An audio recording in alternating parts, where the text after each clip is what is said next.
Hello my friends, this is Stas, and today I want to talk about main pros and cons of Brompton bike. I have been cycling my P-Line for around 1.5 years for now, and recently got lots of friends asking, is Brompton really worth it? I absolutely love my bike, and it has truly changed my life. But my honest answer to this question will be, it depends. So if you are thinking about buying your first Brompton, this video will give you arguments why you should or should not buy a Brompton bike. And if you're already a lucky Brompton owner, it would be interesting to compare ideas and reflections about our favorite bikes. Let's get going! Let's start with pros and aspects where Brompton truly shines. As pretty much any folding bike, Brompton's key selling point is that you can easily fold it when not in use, so it takes very limited amount of space. It is mainly helpful if you want to store your bike in-house while not in use, like in a flat or in the office. However, Brompton takes this benefit to the extreme. It has two main defining features. One, 16-inch wheels, and second, its ingenious three-step fold design. Brompton has the smallest wheels compared to other folding bikes, as most of them come in 18 or 20-inch wheel sizes. As a result, Brompton will be lighter, smaller, and accelerate faster. It also has this iconic design created by British engineer Andrew Ritchie, where you collapse your bike 2 times rather than just doing it once, which is most common for other folding bikes. This way, the collapsed Brompton will take surprisingly small amount of space, while still being very comfortable and reasonable to ride. And the whole assembly and disassembly process literally takes no more than 10 seconds. Another benefit from this design, bike's drivetrain is pretty much tucked inside the parts of its frame while folded, so you are much less likely to stain your clothes with a chain oil compared to any other folding bike. Other than compactness, storing bike in-house is much safer, as it's much less likely to be stolen compared to locking your bike to the public bike parking area on the street. And this way your bike won't have to face the elements at all when not in use. Another aspect where Brompton truly shines is commute and multimodal transport. With its small size, you can mix it with any other public transport, hence the term multimodal transport. For example, what I do every now and then when I'm commuting to work is to cycle to my nearest tube station, then take underground to the closest station to my office, and then cycling from the tube station to the office again. This way I can save good 15 to 20 minutes single way, so at least half an hour of time saved per day, which is quite significant. In logistics, there is this concept of last mile delivery, covering the last steps between the recipient and the last storage or distribution facility, and this step is usually the most problematic one. You can pretty much think of folding bike like a perfect transport for this last mile situation. You can carry it around while in the train or ferry or any other long-haul transport, and then cover the last few miles fast and comfortably. Brompton has another nice design idea to make this process even smoother. You don't actually need to carry the bike while it's folded. You can pretty much roll it on the smooth surface, and there is another couple of small wheels available just for this kind of situation. It works okay in the default configuration, but if you install a rear rack with additional pair of wheels on your bike, it will be really nice and smooth experience in most of the cases. Interesting fact to this discussion, TfL, the company that operates London Underground, only allows folding and not the regular bikes during the rush hours.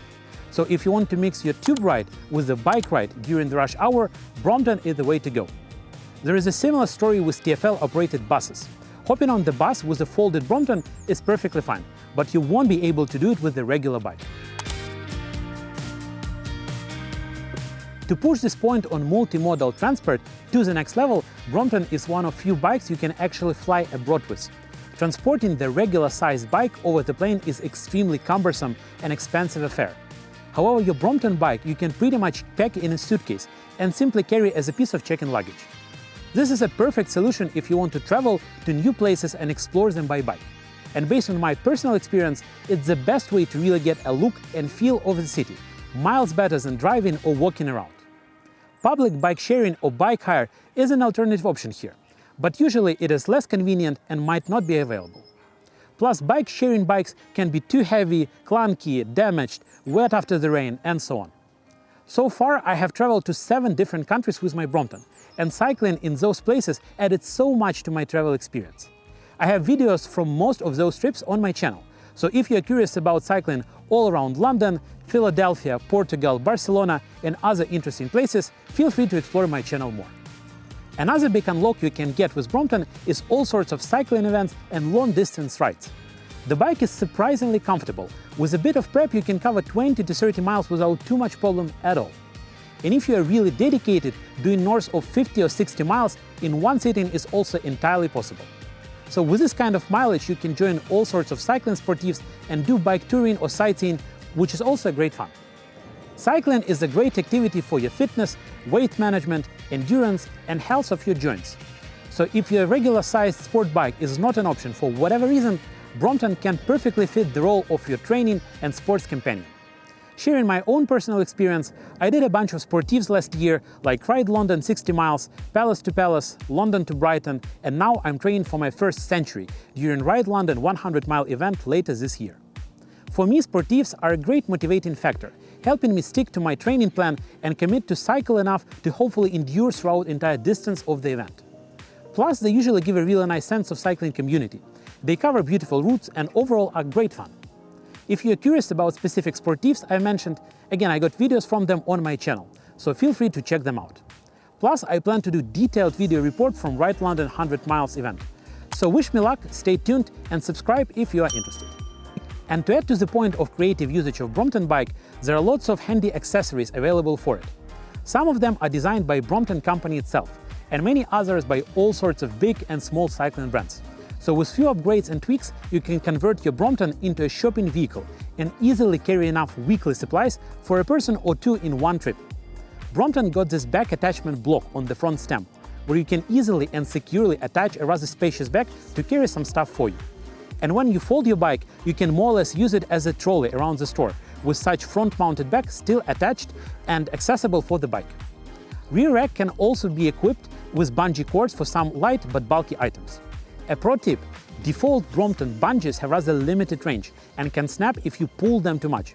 So what you can do is to use a standalone set of bungees, wrap them around the frame of your bike and connect them with your default bungees. This way you have decent tension to hold stuff together and much bigger volume of stuff you can carry with your rear rack. I even managed to carry as many as 6 pizzas on top of my Brompton. So sky is the limit here. Well, actually, it is the height of your seat post, but we'll let it slide. Last batch of pros are related to value and durability of the bike. Yes, it is quite expensive, but it's very well made and designed, hence can last for ages. Bromptons have quite an extensive guarantee. Plus, if they were treated well, you can easily find Bromptons in decent condition that are 10 to 20 years old. Bromptons are made of high-quality steel or even has some titanium in newer models, which also adds to their durability. Also, Bromptons are still manufactured and tested in the UK, and company apparently spends quite some time and effort on quality assurance to minimize the chances of your bike falling apart or breaking down unexpectedly. You will of course need to replace the chain of the bike and some moving parts every now and then. But this is also true for any other bike out there. And overall durability and reliability wise, Brompton is a very solid option. On the point of spare parts, Brompton is famous for keeping a stock of spare parts for their bikes for many years after its manufacturing. So replacing some worn out components and parts should not be a problem even in the number of years after buying the bike. There has been lots of innovations and upgrades for it, like P and T lines and dozens of other smaller things. But the core design of Brompton didn't change all that much over the years after all. Coming from this durability point is the fact that Brompton has a reasonable reselling value, so you lose much less money after doing your first ride and over time, compared to average folding or even regular bike. The reselling market for Brompton is quite an active one, so buying a pre-loved bike or selling your bike is usually not a problem at all. Brompton even directly selling some of their pre-loved bikes that has been refurbished for a discount of 20 to 25%. These are probably the key defining features and benefits that make Brompton such a great and popular folding bike, as well as an iconic piece of British engineering. I personally absolutely love my bike. It has definitely changed my life for the better and was totally worth the money, so I'm a big fan. However, as with any other versatile item out there, Brompton has its own disadvantages as well. After all, if it would be perfect in every way, all the cyclists around the world would be cycling on Bromptons, which is not the case, right? Brompton's unique and versatile design is the main source of some of its core disadvantages. So let's talk about the reasons why you might not want to buy a Brompton bike. Let's start with the wheel diameter. Smaller wheels provide much less balance to the bike, so while it's more nimble, it's way less stable compared to the bike with the bigger wheels. For example, from my own experience, it's way more tricky to cycle with only one hand on the handlebars of the Brompton. And doing it without hands at all is a sure way to get into a traffic accident, all because of less balance coming from smaller wheels. Another consequence here, smaller wheels mean less distance between your feet and the ground, so you are much more likely to scratch the floor with your pedals while cycling over a particular high bump or turning and tilting really sharply. And less stability from smaller wheels means that you cannot tilt your bike as much while turning before actually losing balance, compared to a regular-sized bike. Smaller wheels also means that to cover the same distance you need to do more revolutions of the wheels, which is more load to your joints and on the rubber of the wheel itself. Brompton tires will receive much more beating per inch of surface for the same distance. So consequently, you will have to replace your tires more often on Brompton compared to any other bike with larger wheels. Your speed is also a limiting factor on Brompton. Smaller wheels means that anything above 30 miles per hour is a big stretch on Brompton. So if you really want to feel the smell of burning tires due to how fast you ride on your bike, Brompton is probably not the best steed of choice. Smaller diameter of wheels also means that you have to be way more careful with the potholes and road imperfections, as Bromptons will be much less forgiving towards those. And in general, Brompton shines on tarmac and fair quality road. Going over any kind of gravel, grassy or stony road on your Brompton is usually not the best idea. And of course, hills will be your main nemesis, especially if you're a chunky cyclist like me, but even if you are nice, handsome and thin, still conquering hills on Brompton is quite a challenge, given its smaller wheel size. With 16 inches being a wheel size pretty much exclusive for Bromptons, your choice of tires is pretty much limited as well. There are literally only 1 or 2 tire manufacturers out there, like Schwalbe or Continental, that are actually selling tires for Bromptons, so not too much of a choice. And lastly, on small wheels. Smaller wheel diameter means brakes are less effective and overheat faster, so you should be much more mindful, careful and smooth with your brakes while on Brompton. Now let's rub some salt into the second defining feature of Brompton, its three-way folding design. First of all, while this design is undoubtedly great, it's rather complex compared to the regular two-step process of most other folding bikes and has more moving parts and components. Hence, you have more components that can potentially fail. Even though the build quality of the bike is quite solid, just by the nature of statistics and natural mechanical wear and tear, you'll have more components to replace here and there. This is heavily influenced by the conditions you are riding your bike in and by the amount of care and maintenance you are giving to your bike. But the point still holds nonetheless. For example, I've been riding through entire British winter this year, having been regularly exposed to the rain and mud and other elements out there, and got some smaller nuts and bolts catching surface rust. Removing the rust was not such a big deal, but it made me really worried about the health of my bike. The next point, given the uniqueness of the design, lots of parts and components are pretty much proprietary or don't have too many alternatives, and lack of competition and variety pretty much bumps up the price. Some of the original Brompton components are ridiculously expensive for what they are, like £25 for just the bungee cords for the rear rack. It still gives me shivers when I think about it. These days you can of course buy unlicensed parts from here and there for much lower price. But then there is a question of durability and quality for such parts. And in some cases, installing absolutely trivial things like a bottle cage to your bike is not that trivial after all, given that you need to take into account the folding mechanism, further limiting your options. Another purely mechanical thing is frame flexing. The frame of the bike is not a one-piece thing, as on the regular bike, but actually consists of several major parts. These are attached together with hinges, spindles and clamps, giving you ability to actually fold the bike. And every time you apply pressure on the bike or hit yet another bump on the road, the frame and its components flex and wobble a little bit, which results in the loss of power.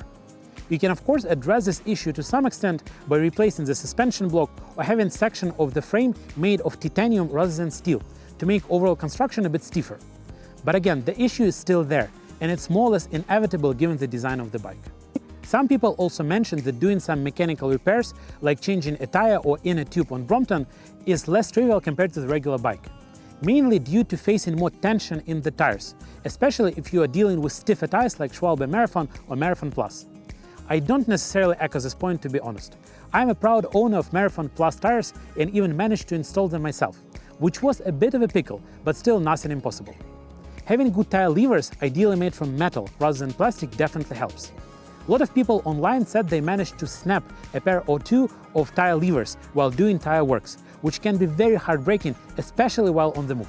However, the good thing about Brompton on this point is that if you have a mechanical issue with your bike that you can't repair on the go to continue cycling, you can fold your bike, get a cap, and toss it into the trunk of the car and call it a day.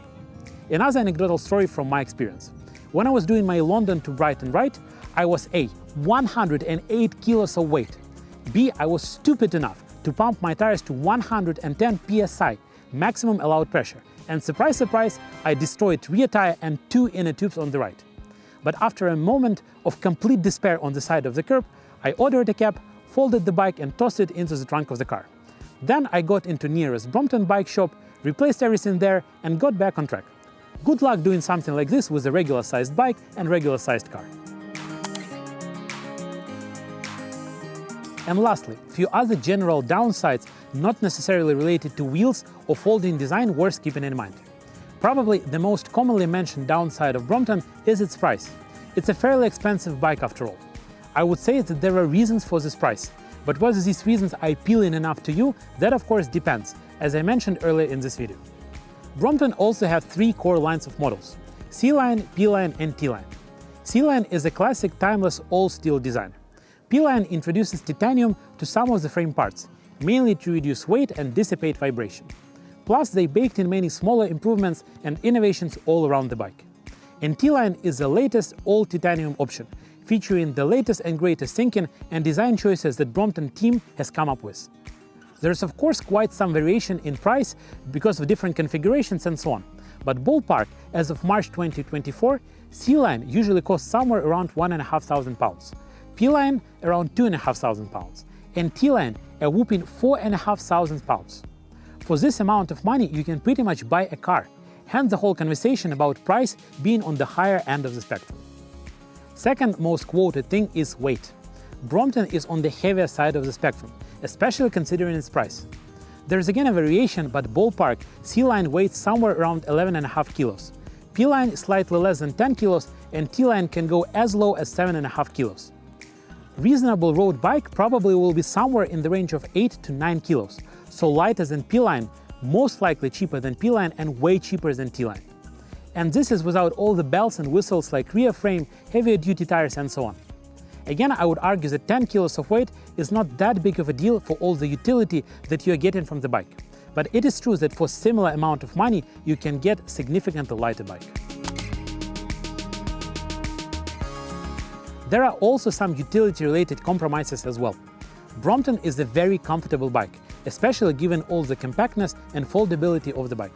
However, there is an argument that the regular single-piece bike will be more comfortable, especially for long-distance rides. Again, I don't necessarily subscribe to this point of view, but I see where it is coming from. For example, you can't really install drop bars on Brompton, and aerodynamically Brompton is probably not the best option out there. Also, using Brompton to transport kids is much less trivial versus the regular bike, which is probably my main grievance with the bike so far. Usually, the solution will be to mount a bicycle-specific child seat to the rear frame of the bike, which is not an option for Brompton for many reasons. Two alternatives is to have a seat mounted on the main frame and have a kid sitting pretty much in front of you, or have a child trailer attached to the rear axle of the rear wheel. Brompton officially doesn't recommend either of those, but I've seen people using both options rather successfully. However, I would still argue that using Brompton to bring your kid to school or nursery would be rather problematic, unless they are old and confident enough to ride together with you. The last point, yes, Brompton has a surprising carrying power and can do groceries shopping and other utilitarian trips just fine. But you have to keep in mind that still there is less space to attach bags to. Plus, panniers bags don't work really well with folding the bike and placing it on the rear rack. And cherry on a cake, doing something really adventurous like bikepacking and camping with Brompton will be tricky. Still possible though, and I think I might be crazy enough to try to do it one day, as I absolutely love both camping and cycling on my Brompton. But it will be tricky nonetheless. There are lots of things to process and think about in this video, but I would probably summarize it in the following way. Brompton is an amazing bike and definitely a solid option if A. You have a limited space to store your bike, or you live in a flat and don't have a garden or reliable parking solution for your bike. B. You want to use your bike as a commute vehicle, benefiting from multimodal transportation option like hopping into a tube, train, ferry or other vehicle together with your bike. C. You want to travel and fly with your bike, using it to explore places outside of your home city, while not being a fan of bike sharing schemes or any other local bike hiring solution, for whatever reason. D. You very much want to avoid the situation of your bike being stolen, or would rather avoid leaving your bike outside, locked to some public bike parking space or any other similar fixing. And lastly, you're looking for a portable solution and frankly a motivating factor to spend more time outside, exercise more and improve your health and longevity by being more active. Funny enough, in my specific situation, every single one of those scenarios apply to me. So I absolutely love my Brompton and would definitely recommend it to any other person with similar kind of disposition. And that's pretty much it for today. I hope this video was helpful. Please like and subscribe if you enjoyed it. I wish you all the best with your Brompton cycling adventures and see you next time.